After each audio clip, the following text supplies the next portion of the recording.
Hello and welcome once again to the fourth episode of the Hospitality Podcast, hosted by HelloSuite. HelloSuite, as you know, is an end-to-end digital concierge that is transforming guest experience and helping hotels across the world go contactless during such challenging times. Today with us, we are very glad to have Mr. Salil Fadnis. Salil started his career in 1991 with Oberoi Hotels as a kitchen executive trainee and thereafter has worked his way up in various capacities. He later joined the Marriott Group and since then has been a pre-opening specialist, having opened hotels in India and overseas, and has also been a special invitee to several prestigious hotels. With a career spanning over 29 years, he has continued his passion with food at Hotel Sahara Star, opening 9 F&B outlets, and he's also the vice president and founder member of Western India Culinary Association. And he has received several recognitions and accolades for the same. After spending 15 years as an executive chef, he has now moved beyond the kitchen and is currently heading operations at Hotel Sahara Star as a hotel manager. Thank you so much for joining us today, sir. Thank you. Pleasure is mine. To start off the conversation on a general note, this is something I always ask. What, in your opinion, is the greatest challenge for the hotel and hospitality industry today as we stand? Well, as of today, the hotel and hospitality industry, I would say, is reduced probably to 25% of what it used to be. Because most of the hotels are either closed or they are not, they are operating at way below their par occupancies. So if you talk in terms of challenges, see, there are definitely two challenges.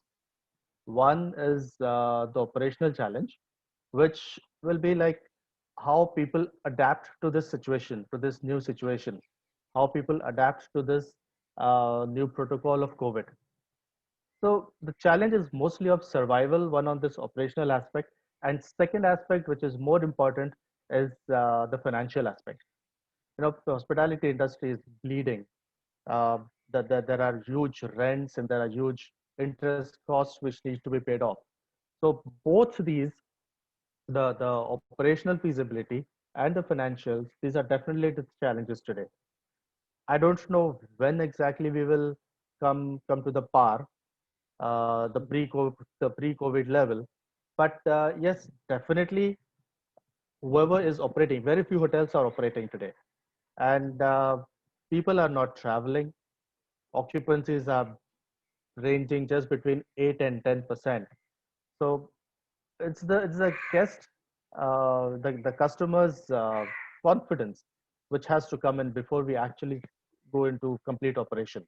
Mhm. So the challenges again is about sustainability in terms of operations and sustainability in terms of the financials. Okay. Since you have such a vast experience both in India and abroad, do you think the situation is any different in India as compared to some of the hotels that you will be aware of abroad? Yes, in various countries, I think the government over there has been much more supportive to the industry. Um, in a few countries in a few countries that I know of, the government is even paying the 50% salaries of the restaurant staff. Okay, Okay. there have been much more support in terms of the banking support which has come from the government to the industry. Mhm. But unfortunately, it has been that with us in India, it is not like that. It's a very grim situation. See, if we talk of big hotels, five-star hotels, yes, they have the capacities to sustain. Not that they are bleeding. Yes, they are all bleeding, but they have the capacity to sustain because of the high cost of assets and the high investments in them. But if you look at the smaller spaces, the restaurant industry, that's completely, I mean, demolished. They're kind of dead. I don't know when they will actually start, and um, when this COVID thing is over, um, I'm sure more than half of the restaurants will be either closed or they will, I mean, close forever, or they'll be up for sale. So the situation there is bad. Okay. You mentioned that one of the challenges is actually going to be gaining guest trust. So, as a hotel manager, from your perspective, what are all the things that have to be done in order to make sure that this trust comes back quicker and easier?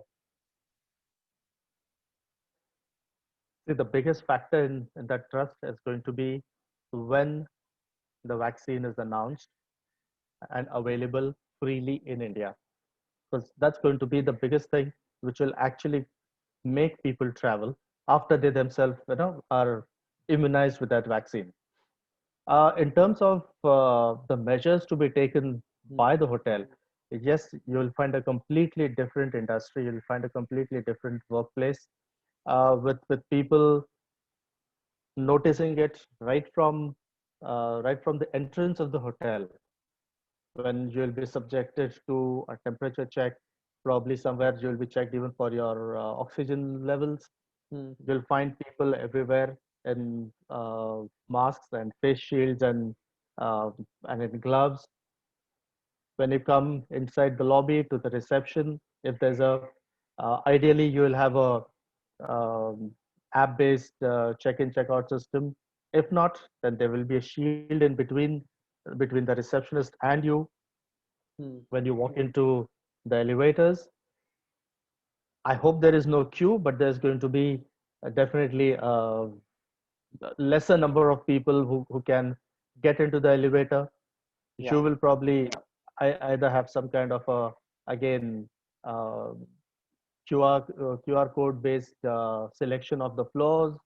So things are definitely going to change, and things will not be the same what it used to be pre-COVID. There's going Okay. to be a world of difference. You Once, briefly.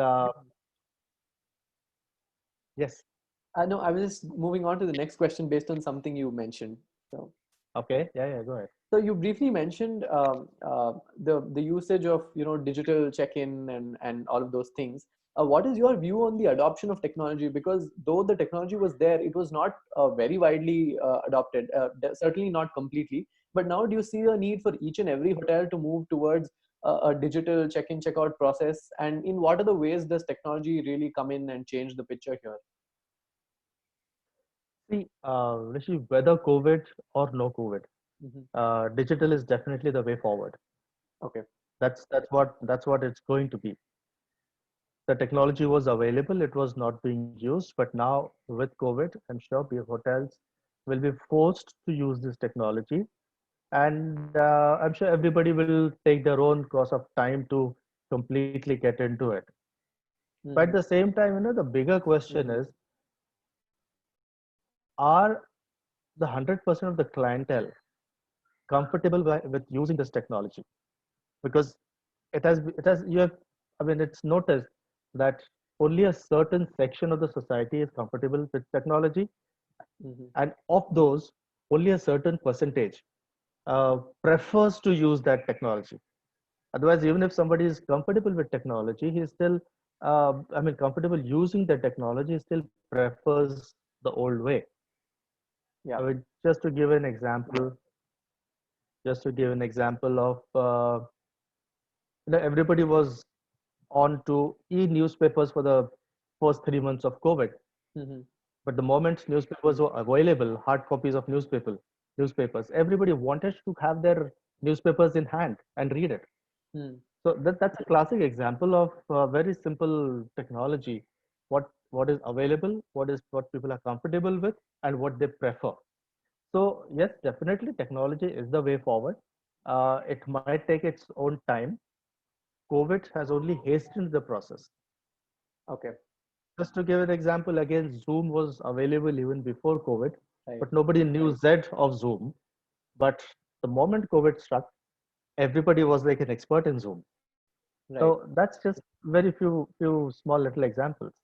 Okay. Since you're also an expert in F&B, where do you see technology playing a role in F&B? Because I mean, I don't think the in-person dining is going to pick up at the same rate. So we will see things moving towards in-room dining. So how do you see technology panning out with all of these F&B and ancillary revenue streams for hotels?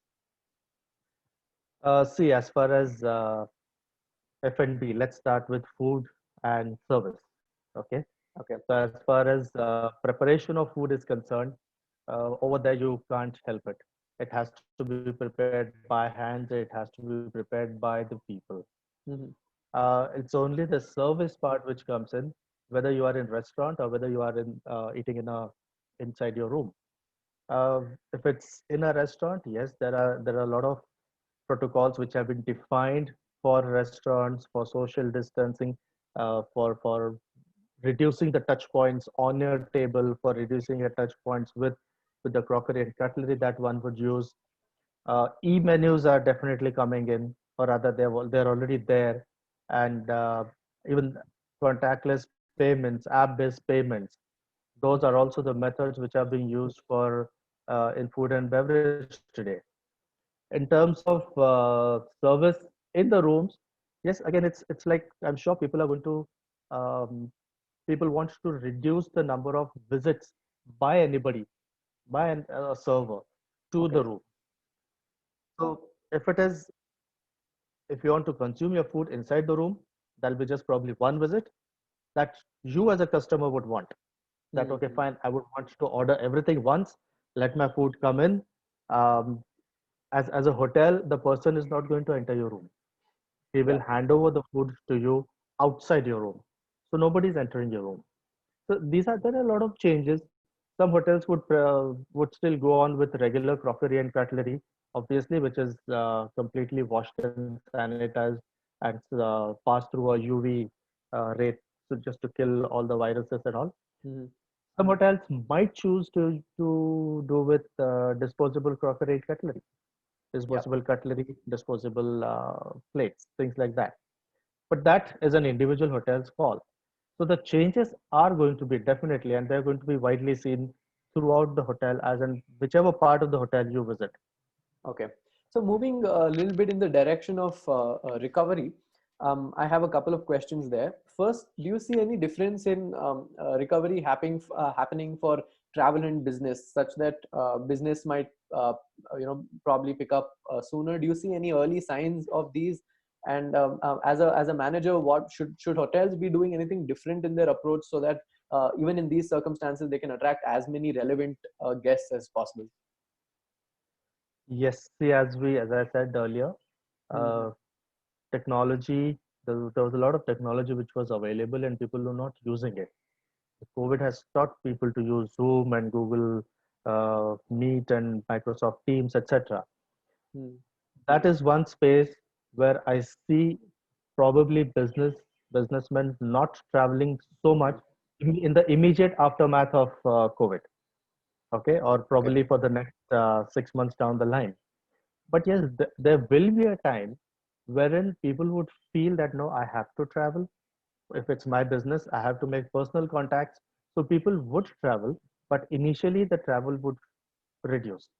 Hmm. In terms of whether it is business or tourism, which one will pick up first? Business will pick up first. Business travel will pick up first because see, psychologically, if you look at it, for business, it's only a single person who's traveling, or Yeah. most of the times it will be a single person who will be traveling. For tourism, it's a family base, so no one would like to put their family at risk, Hmm. which probably would include small children or might even include uh, parents who would probably be in the age group of 60, 65 plus, and the kids, whatever age group they are of 10, 15, whatever. So nobody would like to subject their children and parents to that kind of a risk. Business is something which will pick up first. Business is something which will give confidence to the people to travel. And that, Okay. by the time, that will lead to tourism picking up. So, Hmm. first business, tourism comes later. Okay. The last question on the same issue. Yeah. Can again hotels try and do anything different with respect to reviving tourism by tying up by partnerships? Especially we've slowly started seeing hotels that are in isolated locations in nature picking up and people choosing to go there and quarantine and do their work remotely. So is that a scalable trend or is that a very small section of hotels who are doing that? Will that be a possibility in the future for more hotels to think about moving towards that direction in case we're here for the long haul and hotels want to pick up sooner? Well, I firstly hope that we are not there for long haul.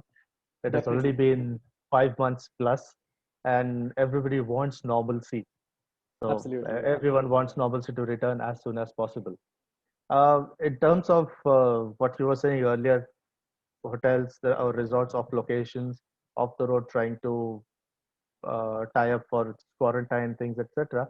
See, these everybody would want to have some kind of business, and Mm. but when there's any kind of adversity, the best comes out of people. They innovate, they create or recreate different modes to enhance their businesses. Um, you know, initially people would, if at all, would they have to travel. They Mm. would travel to nearby locations, which are motorable Yeah, distances. yeah. Okay. The other businesses, the other modes of travel would follow later, but uh, that again would depend from location to location, because every state has a different rule for quarantine, and every Mhm. state has different rule for travel. In fact, here in Maharashtra itself, we got one such funny rule which I'll tell you. Okay. You can travel throughout the state by a bus, by a government bus, or by train, but you cannot travel without permission by your own car out of your district. Mm-hmm. If you have to travel in your private car out of the district, you need to take an e-pass. But if Okay. you're traveling by a bus, you don't need an e-pass. I mean, how stupid can we get? I Mm-hmm. really don't understand that. So till the time we don't streamline these little things, then these are not small little things. Not everybody is comfortable to go by a bus, that to a state level bus, state transport bus, or by a train. If you travel by air, then the rules of quarantine are again different. Correct. Yeah. So till the time everything is rationalized, who would want to travel? Mm. And if the government really wants things to be normalized soon, I think that they have to do away with these things. Okay. I think you also briefly spoke about innovation. So on a concluding note, looking at positives, looking at the way ahead, is there any last remark that you would like to make on what the hospitality industry can take away the most, innovate the most, and perhaps even some ideas or tips that you would have for other managers all over the country? What is the way to go ahead, and what are the things that these managers should do?